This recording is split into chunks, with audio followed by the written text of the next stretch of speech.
Jamais Marcillac n'avait connu pareille ambiance dans son stade, et pour cause. Sur la pelouse, Alain Giresse, Robert Pires ou encore Christian Carambeu, des anciennes gloires du ballon rond qui font toujours rêver, même les plus jeunes. Et c'est des légendes, ils sont passés avant notre génération et on les connaît parce qu'ils ont été très très forts dans le foot et du coup on les connaît parce que c'est des grands noms du football français. Des grands noms venus inaugurer le premier stade Jacques Chirac en compagnie de Claude, sa fille, qui dévoile la plaque commémorative. Il faut être honnête, Jacques Chirac n'était pas un sportif lui-même, mais en revanche il avait un immense respect, une grande admiration pour les sportifs en général et pour les sportifs de haut niveau en particulier.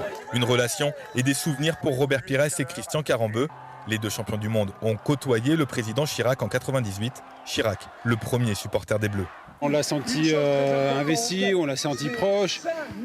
Quelqu'un qui croyait beaucoup en nous, avec une certaine affinité et amitié avec Aimé Jacquet qui était le sélectionneur. Donc à chaque fois qu'on nous parle de Jacques Chirac, c'est une personne qui a compté beaucoup pour nous les joueurs parce que bizarrement on avait l'impression qu'il faisait partie de l'équipe. Sur la pelouse, face à ces grands joueurs, l'équipe locale.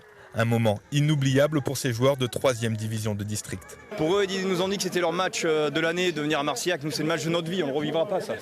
C'est magique, c'est magique. On sent une vraie émotion. Ouais. C'est beaucoup de taf et c'est magique.